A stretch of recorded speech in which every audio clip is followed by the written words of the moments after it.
La creación de Dios es muy curiosa.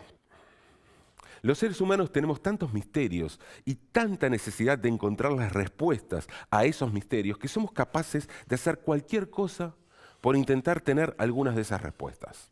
O al menos para quedarnos tranquilos o circunstancialmente aliviados. Entonces, creamos a Dios. Lo de Dios, insisto, es un invento muy extraño y por lo tanto muy humano. Las personas creamos en nuestra imaginación a un ser que a su vez se supone que fue nuestro creador.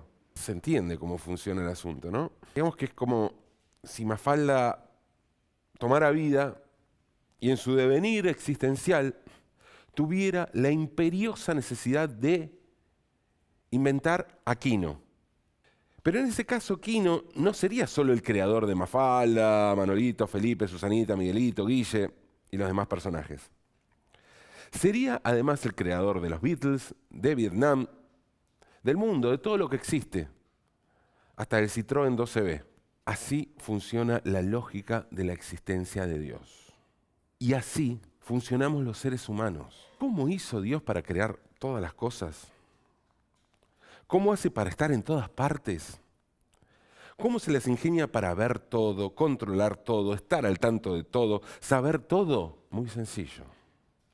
Porque Dios hace milagros. Si no hay límites para inventar, ¿por qué privarnos de algo tan humano como los milagros? Los milagros existen, sí. Existen como planteo, como ilusión, como deseo. Y existen inclusive más allá de la existencia de Dios. La idea de Dios y de los milagros son similares y generalmente aparecen juntas, pero no siempre. El más ateo de los ateos es capaz de implorar un milagro. Está claro que no hay lógica. ¿Cómo habría de haberla si hablamos de Dios y de milagros? La política está atravesada por emociones y otros fenómenos sobrenaturales. Existen los milagros vinculados a ciclos económicos y existen los milagros más coyunturales, como los milagros electorales. Cuando un gobierno sufre un revés tremendo, enorme en las PASO, es difícil llegar a la elección definitiva de la mejor manera.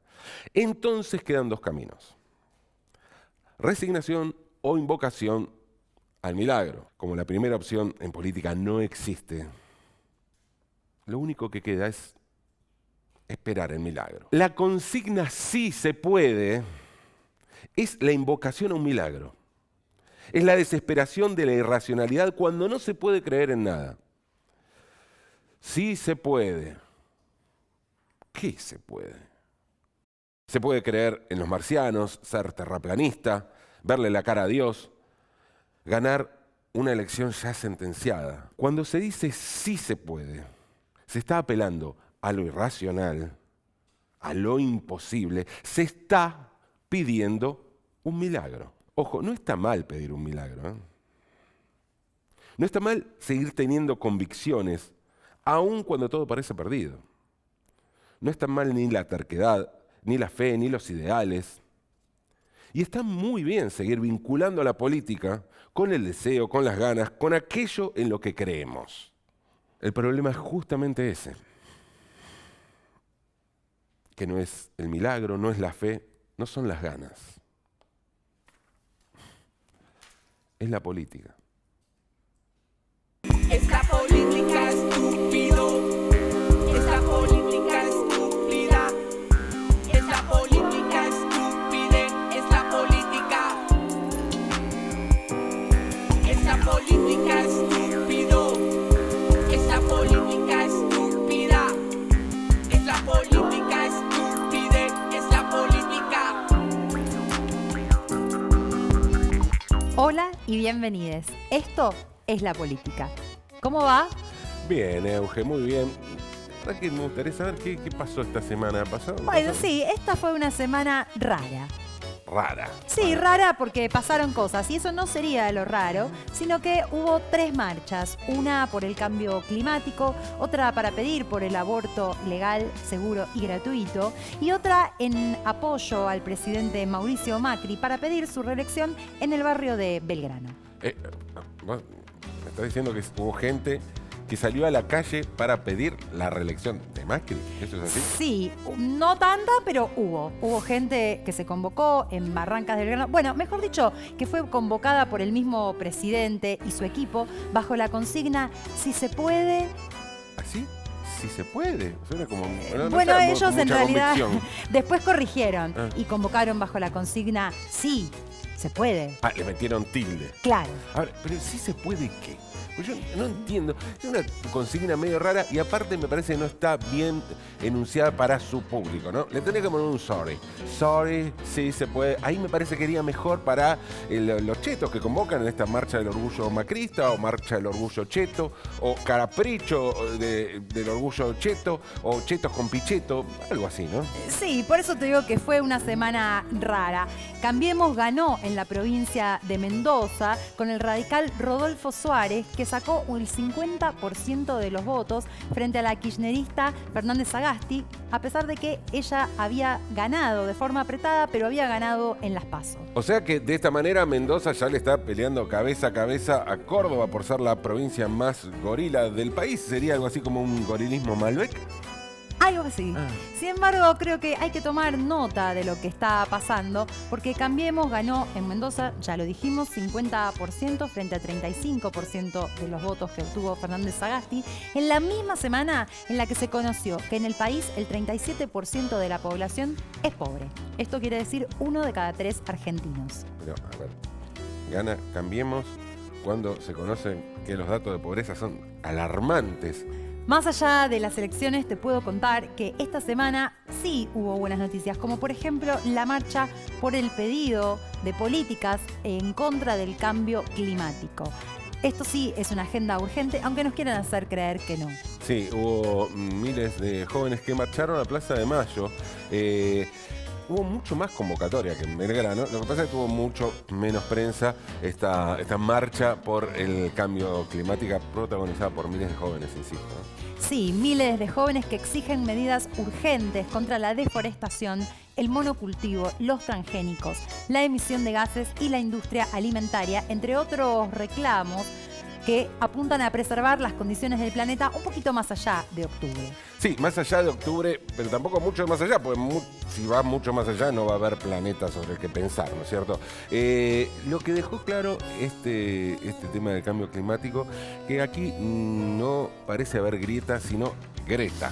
Exacto, este movimiento juvenil va de la mano con lo que planteó frente a la ONU la sueca Greta Thunberg, donde denunció que al establishment le importa más la especulación financiera antes que el cuidado del planeta y los desastres naturales que provocan muchos problemas ecológicos en el mundo en el que vivimos. Me imagino, Euge, que esta Greta debe ser una hippie fumaporro que no quiere laburar, ¿no? Básicamente. No parecería ser ese No, el mala perfil de Greta, que además tuvo que soportar muchísimas críticas, muchas más de las que tienen que soportar las financieras, las empresas y los gobiernos neoliberales. ¿Vos pensás que Greta podrá decir todo esto porque en su país el aborto es legal desde 1975? No sé si está bueno que mezclemos los tantos, pero algo de eso hay. En la Argentina las mujeres seguimos reclamando por el derecho al aborto legal, seguro y gratuito. Por eso el pasado viernes hubo una marcha por el Día de la Acción por el Aborto Legal.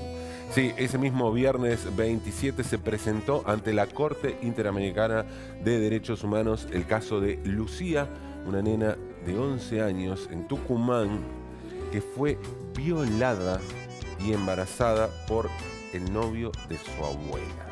Sí, la presentación de su caso ante la CID permitió ilustrar los obstáculos que tienen que enfrentar las niñas y adolescentes embarazadas producto de violaciones. Sí, en el año 2017, escuchá estos datos porque son espeluznantes, fueron embarazadas por violaciones 2.493 niñas menores de 15 años y 91.586 adolescentes de entre 15 y 19 años. Los comisionados de la Corte compararon a la Argentina con el medioevo frente al raconto de atrocidades que tienen que enfrentar las niñas y adolescentes producto de violaciones y abuso sexual. Me pregunto yo, ¿pedirán por todo esto en Belgrano, en la marcha del sí se puede? No creo, porque a pesar de algunos resultados, los eslóganes no alcanzan. No son las palabras, es la política. ¿Sabías que en la ciudad, con la historia clínica electrónica, los médicos de todos los centros de salud cuentan con tus estudios clínicos para que puedas atenderte mejor y más rápido? Chatea con la ciudad para saber más. Vamos, Buenos Aires. Es la política estúpida, es la política. Es la política estúpido. Cristian Ferrer es sociólogo, docente de la Universidad de Buenos Aires y de la Universidad del Cine. Autor de libros como El lenguaje libertario, Mal de ojo y Prosa plebeya, y un intelectual con una estrategia de pensamiento admirablemente lúcida. Siempre se para del otro lado de las cosas. Y no es por vana rebeldía, sino que ese ejercicio le permite una mirada original, que sabe expresar bellamente. Ferrer piensa bien y escribe mejor. Es además, o sobre todo, anarquista, y uno de los mayores especialistas sobre el tema en el país. Por eso le preguntábamos, para empezar así como tranquilos, ¿qué es el poder? Bueno, qué pregunta. Mira, quizás una respuesta posible es pensar la figura con la cual las personas se imaginan el poder. Y es una figura muy antigua, inmemorial, casi eterna, poderosa, que es la figura de la pirámide. O sea, pienso en las pirámides de Egipto, ¿no? Cuya construcción, por otra parte, llevó el esfuerzo de 100.000 personas, por lo menos, 50.000 esclavos y 50.000 contratados.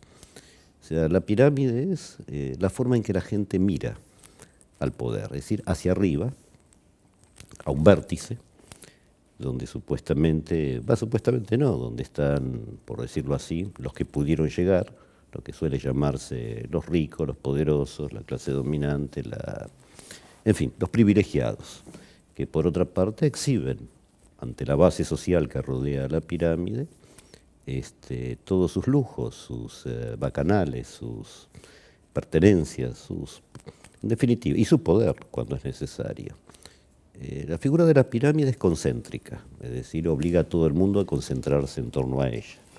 Y el que quiere subir por la pirámide tiene que ir lentamente subiendo escalones con el fin de llegar hasta arriba, que muy pocos llegan por otra parte.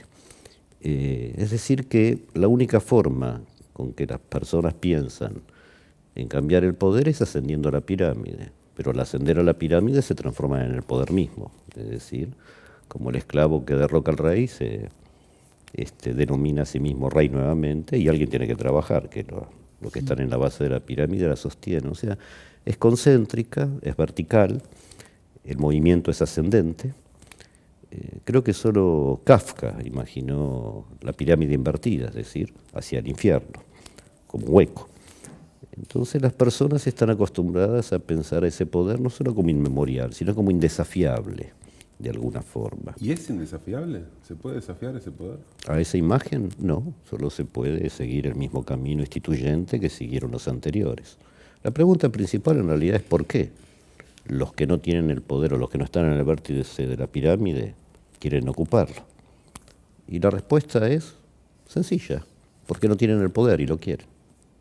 Eso es el triunfo del poder, es decir, hacer que la persona desee no solo compartir las mieles del poder, sino reproducirlo. Prefiero respondértelo con esa figura para no entrar ni en teorías, ni en todas las vertientes posibles del poder, ni tampoco en versiones acerca de que el poder es algo que también está, como te podría decir, es la fuerza subjetiva, digamos, la voluntad de poder de Nietzsche o la idea de deseo intenso, de voluntad absoluta en Schopenhauer, no viene al caso. Es decir, para el común de la gente el poder es algo que está allá arriba, es un lugar que se desea y por lo tanto el triunfo de todo aquel que esté en el poder es poder ser como un espejo para los demás, es decir, que todos los demás puedan proyectar sus deseos de triunfo, sus frustraciones, sus deseos vengativos incluso. Es decir, es una superficie idolátrica donde cada cual proyecta lo que cree que habría que hacer. Lo real es que es una figura sí un poco indesafiable, en tanto y en cuanto las personas piensen en el poder de esa manera. ¿Y cómo te pensás vos frente a ese poder? Porque decís esto y yo me imaginaba, digo, bueno, y no se puede estar, digo, no abajo para que no te aplasten, pero tranquilo en un lugar y sin mayor ambición. ¿Se puede eso? No ambicionar, subir a esa pirámide, pero tampoco estar aplastado. Bueno, no solo no todos suben a la pirámide o pretenden subir, sino que además hay algo mucho más importante.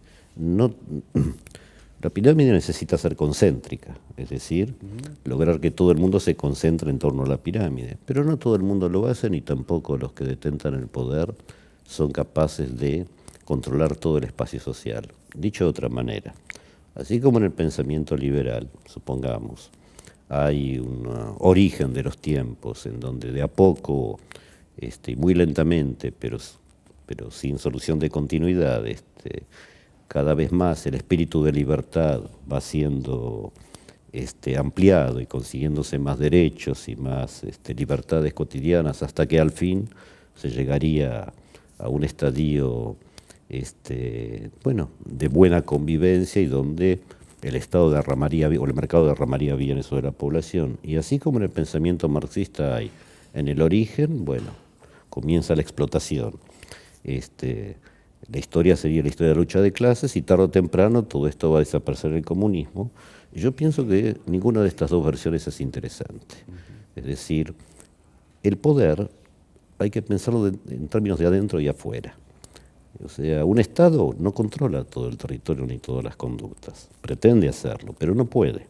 Se le escapan infinidad de redes, de asociaciones, de formas de relacionarse.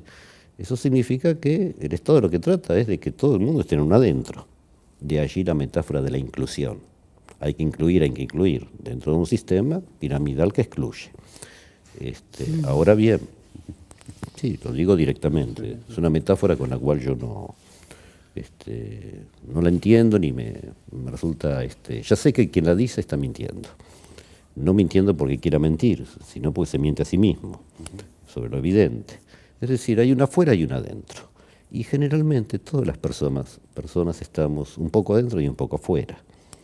Por lo demás, no es la única figura geométrica, el único volumen posible, digamos, para una organización. Pero sí hay que preguntar cómo es que la gente reactiva ante el poder. Y imagina la figura de la pirámide donde necesariamente hay jefes. No importa que se llamen sacerdotes, chamanes, papa, presidente, primer ministro, dictador. Esas son figuras históricas que van cambiando de época en época o de región en región. Sí. No hay ninguna acepción positiva del poder. Bueno, todo lo que conté es, para los que detentan el poder, muy positivo. Y es más, las personas lo piensan positivamente en el supuesto de que los que están allí van a tratar lo mejor posible a los de abajo y derramarán unos cuantos bienes a través de la pirámide. Cuando eso no ocurre, pues bien, la población solo tiene, en términos electorales, una sola opción: premiar o castigar. Y cuando las cosas empeoran, castiga. Y si no empeoran, premia. Eso es más bien lo que es el acto electoral, por decirlo de esta manera. No tiene que ver con ideas primordialmente, ni con ideologías, sino con una situación en que encuentran las personas. A más desesperación, castigan. Y pueden llegar a premiar a un recién llegado a la pirámide también. Hablas de premios y castigos en términos electorales, en términos de política partidaria, que muchas veces se presentan como lo nuevo, como disruptivos, pero también aparecen otros movimientos sociales. En el último año vemos el movimiento feminista, el movimiento de mujeres que se presenta incluso como revolución, los movimientos sociales, los movimientos ecológicos, ¿cómo ves y cuánto ves que tenga esto de disruptivo, de novedoso? A mí la palabra movimientos sociales no me dice nada, porque todo es movimiento social. Y que yo recuerde, digo, en mi etapa vital, ya eso en la década del 80 estaban los nuevos movimientos sociales. Eran otros, sobre todo relacionados a derechos humanos, por ejemplo. En segundo lugar, la mayor parte de esos movimientos sociales lo que quieren es entrar en un toma y daca con el Estado, es decir, presionan para conseguir algo. Es una lógica típicamente argentina y si querés peronista. Vos metete en la cola que algo vas a recibir. O sea. Entonces, bueno, el argentino sabe, sí, si hago un poco de quilombo, algo me van a dar. Cosa que es muy propia de acá. En otros países las personas tienen más temor de desafiar, por decirlo así, a la cultura de la clase dominante. Aquí no. Pero el movimiento social no quiere una sociedad alternativa, en principio, hasta donde yo puedo leer sus declaraciones, manifiestos, etcétera. Qué sé yo. Eso en principio. El ecologismo es algo que la importancia que tuvo el feminismo ahora, que tiene el feminismo ahora, si vos vas a 20 años atrás, 30 si querés, bueno, nadie les daba pelota. Con el ecologismo pasa lo mismo. Es de una importancia central, pero nadie está dispuesto a promover, más allá de declaraciones y cambios menores, las cuestiones ecologistas. La lógica del sistema es, ponemos un parque natural, una reserva natural, para que todo el mundo pueda ver qué linda que es la naturaleza, y eso nos permite explotar a todo el resto del país. Dicho de otra manera, Disneylandia existe para que nadie se dé cuenta que todos vivimos en Disneylandia. Entonces, pero hay un segundo motivo por el cual el ecologismo no puede ingresar en Argentina, salvo con esfuerzos inmensos de gente que le importa estas cosas. Agregaría, por ejemplo, el crecimiento notorio de todo lo que se llaman los movimientos animalistas o antiespecistas. ¿Por qué? Porque en última instancia el ser humano piensa, o ellos o nosotros. Es decir, dado que el sistema productivo no puede sino seguir ampliándose, en parte por la cantidad de población que hay en el mundo, hay que producir comida para toda esa población, comida que ya no es a partir de la casa, sino como una producción industrial, de vida animal, ya no es vida silvestre. Y dado que eso no va a detenerse, entonces es muy sencilla la elección, es o la naturaleza o los seres humanos. Y dado que el ser humano se considera superior, la naturaleza está condenada. Es así. Es decir, ¿cuál es el causante? El sistema productivo. Y no tiene soluciones, solo paliativos. Por otra parte, los partidos políticos toman eso declarativamente. Mucho más en Argentina, donde se plantea, imagínate, la superexplotación del petróleo o de la minería. Lo cual no quiere decir que dentro de 20 años esa conciencia ecologista que está en algunos otros lados, y no solo en partidos europeos, sino en todas las sociedades campesinas del tercer mundo, que siempre han sabido cuidar animales y tierra, va a ser importante, pero ya va a ser tarde. Y con respecto al movimiento feminista, bueno, no hay una sola vertiente, me parece. Por lo tanto, es muy difícil unificar una respuesta en función de un movimiento que tiene intereses muy diversos, unidos por cosas básicas y consignas básicas, pero con intenciones diversas. Muchas de las participantes en el movimiento feminista lo que quieren es, bueno, acceder a puestos estatales y a cambiar la jurisprudencia, por decirlo así, a modo de moralizar o de remoralizar las situaciones de roce entre las personas. Hay otras que quieren otro mundo completamente distinto. Hay otras que quieren, bueno, como en Estados Unidos, plantear ciudades de género, donde haya ciudades solamente femeninas, ciudades solamente masculinas. Es muy diverso. En todo caso, no están exentas de ser absorbidas, y creo que es lo que está ocurriendo en todo el mundo, occidental por lo menos, por el Estado. Los partidos políticos las toman rápidamente como referentes, retoman sus consignas, lo que pueden. Lentamente van cambiando las cosas, pero no es que de repente haya 1 millón de mujeres en Argentina que son anarquistas. Me sorprendería, quiero decir. No, más bien lo que quieren es un cambio de las cosas y están muy enojadas, además. Me quedé con el término remoralizar, que dijiste que había una intención de remoralizar. Sí. Contame cómo es eso, porque me interesa lo moral que ves allí. Esa es pregunta difícil. Bueno, Mira, es una fácil.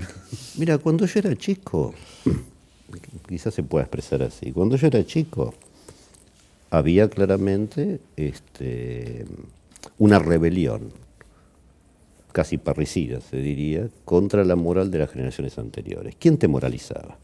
Te moralizaba la maestra, el preceptor, el director de la escuela, la inspectora, tus padres, los vecinos, los abuelos, los viejos vinagre conservadores, la policía. O sea, todos los adultos moralizaban a los jóvenes, porque siempre y desde aquel entonces, digamos década del 80 hasta ahora, los jóvenes siempre fueron un problema. No importa que en un tiempo fueran los melenudos y las chicas con minifalda, en otra época los subversivos, en otra época los drogadictos, en otra época, qué sé yo, los travestis. Siempre hay un problema con los jóvenes, en donde los adultos trataban de moralizarlos, o sea, hacerlos integrar a sus energías rebeldes dentro de canales institucionales. Ahora ocurre algo un poco distinto, y es que los adultos parecen jóvenes, es decir, responden a una época en donde es obligatorio ser joven o parecer joven desde los 12 hasta los 82 años. Con lo cual se crea una situación de nuevo tipo. Los que están moralizando son los pares a los pares, o las pares a las pares también. Es decir, es una moralización de abajo, cosa que es mucho más peligrosa, pues yo prefiero que me moralice el Papa, pues lo tengo fijado, entiendo lo que quiere, y no una situación en donde la moralización es en la base social misma, en donde padres le dicen a los padres cómo deben comportarse, cómo deben vestirse, cómo deben enfrentar su sexualidad, cómo deben ser las relaciones con los demás. Eso es una novedad, pero mucho peor es el hecho de querer instaurar una moral con buenas intenciones. Y las buenas intenciones, bueno, terminan en el infierno, ¿no? Según una famosa frase. Es decir, la pregunta que habría que hacerse es ¿por qué esta voluntad o ímpetu de moralización? Y me pregunto si lo que ocurrió es, en definitiva, un tremendo fracaso de la experimentación propia que se inicia en la década del 60, es decir, lo que se llamaba revolución sexual, por comprimirlo en esa frase. Bueno, fracasó. Algo salió mal. Es decir, es como un gran experimento social en Occidente que terminó mal, donde la gente terminó frustrada, dolida, dañada, con montones de separaciones, divorcios. Eso no afecta a la familia, que ha demostrado ser muy plástica y se ha reorganizado, digamos. Hay todo tipo de familias, monoparentales, clásicas, con hijos nacidos por medios artificiales, con camadas distintas superpuestas. Lo que ha cambiado poco es la forma pareja. Eso todavía sigue siendo igual, con lo cual hay, para decirlo de forma trotskista, un desarrollo desigual y combinado entre la forma pareja y la forma familia. Ahora, que esa liberación, palabra clave de la década del 60, liberación de los pueblos coloniales, liberación sexual, liberación animal, liberación de las mujeres, consigna que por otra parte sigue en su cuarto creciente. No ha aparecido otra forma, digamos, de pensar la libertad que no sea con esa idea de liberación general. Bueno, esa consigna, algo pasó en términos de relaciones cotidianas, por el cual la gente terminó enojada, muy enojada, frustrada, sin saber cómo relacionarse. Es decir, algo fracasó y no sabemos muy bien qué es. La respuesta es, bueno, moralicemos la situación de vuelta, es decir, construyamos protocolos y criterios jurídicos para saber a qué debe atenerse cada cual. Esa es una posibilidad. La otra, más benigna, es pensar que estamos como en un juego de ajedrez, en donde unas piezas, supongamos las blancas, las mujeres, están cambiando de posición y bueno, las negras, los hombres, tienen que cambiar también de posición, porque si no pierden en el juego. Ojalá se parezca más a eso, son cambios lentos y está ocurriendo. Pero la moralización o sea, las campañas de moral, no importa que hayan sido en otra época de derecha o que hayan sido fomentadas por la Iglesia o que sean fomentadas ahora por un Estado supuestamente modernizado, son malas en sí mismas, porque además, ¿quién tiene derecho a decir a los jóvenes cómo tienen que compartirse? ¿Aquellos que ya están dejando la vida o que van camino a terminarla? No me parece. Es decir, nuevamente estamos en el territorio en donde el joven se transforma en un problema y particularmente la sexualidad de los jóvenes, como si además se los tuviera que tratar como seres sin responsabilidades o, por decirlo así, sin libido, o mejor dicho, con una libido a controlar. No sé. Vos hablabas hace un rato, yo me quedé con lo del intercambio entre los movimientos sociales y el Estado. ¿Cómo pensás que se podrían obtener cambios? Porque hay cambios que necesitan necesariamente implementarse a través de leyes. ¿Lo ves como evitable de alguna forma este intercambio entre los movimientos sociales y el Estado? Un ejemplo muy concreto, el caso de los feminismos, yo coincido con vos en que no hay una vertiente, sino que hay que hablar de los feminismos. ¿Cómo se obtendría, por ejemplo, una ley de aborto, que es una ley de ampliación de derechos, si no fuera mediante un intercambio con el Estado? Mira, que yo recuerde, la primera ley de interrupción del embarazo es del año 1937. Sí. En España, Guerra Civil Española.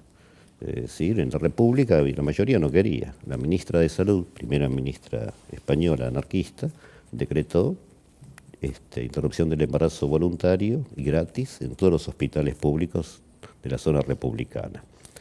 Quien escribió el decreto se llamaba Félix Martí, tenía 26 años apenas, en Cataluña, un anarquista. Y se implementó. Ahora, esa ley, las leyes responden, este tipo de leyes, responden a cambios sociales. En aquel momento no respondía a un cambio social, sino a unas personas que decían esto es necesario. Es decir, como una cosa de avanzada, vanguardista. Las leyes son operativas, no tienen por qué ser sustanciales para toda la vida, van cambiando. Ahora, la pregunta que vos me hacías es entre el diálogo entre movimientos sociales y el Estado. Yo creo que la confusión comienza cuando uno piensa al Estado como algo que domina todo un territorio, que tiene que responder a todas las necesidades territoriales. Lo cual, por un lado, no es cierto.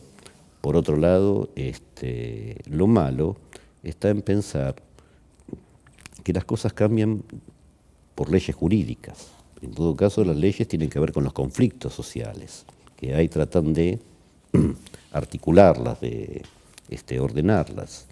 Nadie está, como te podría decir, en contra de que una ley como la interrupción del embarazo, que por otra parte está no solamente en los países del primer mundo, sino en el vecino Uruguay, es decir, no muy lejos, es tan solo un paso más en la modernización de las sociedades.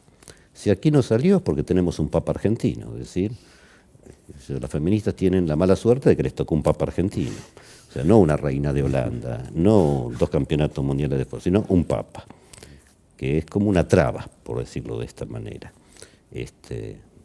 Como los papas suelen ser de edad provecta, pero también longevos, nunca se sabe cuándo termina eso, pero eso es una traba concreta política.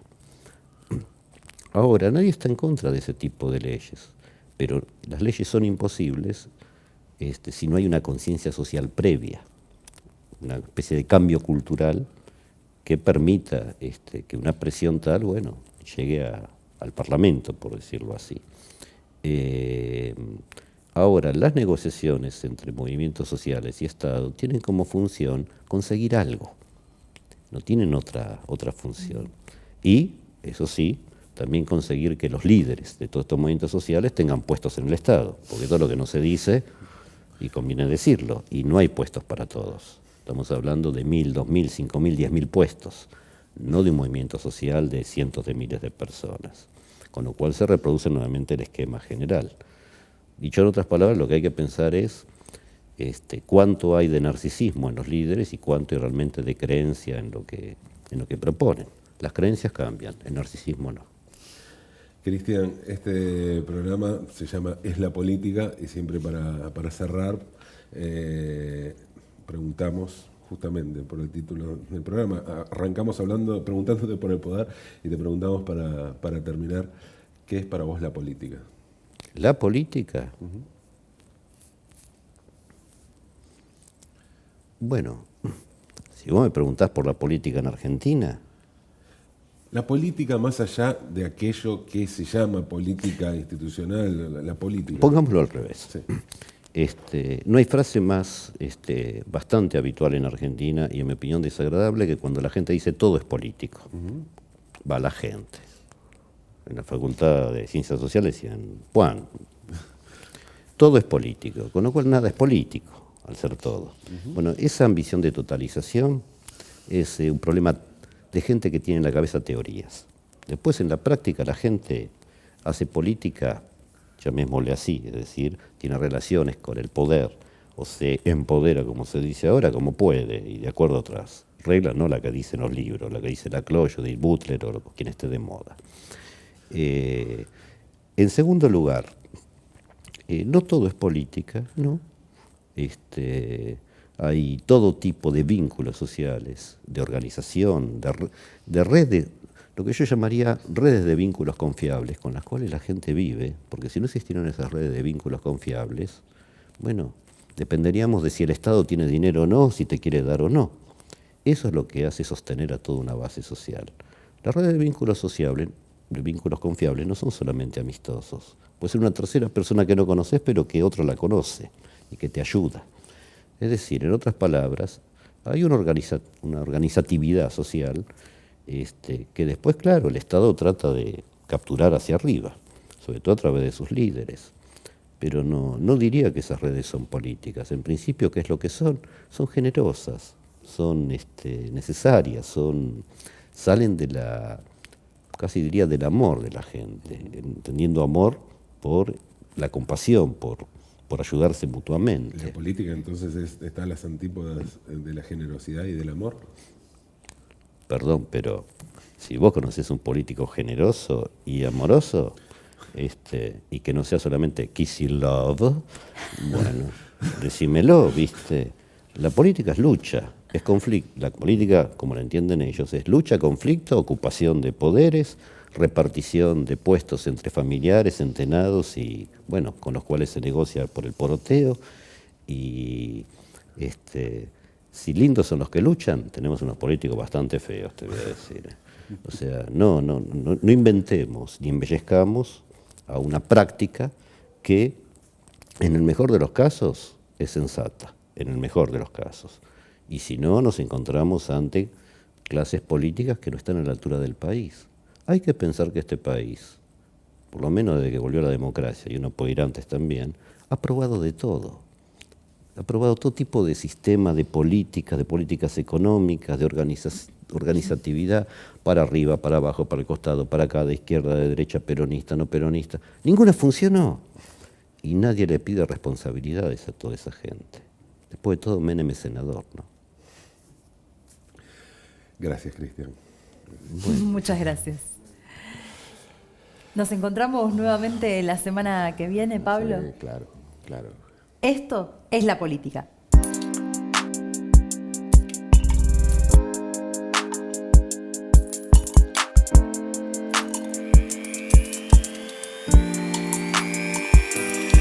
Es la política, estúpido. Es la política estúpida. Es la política estúpida.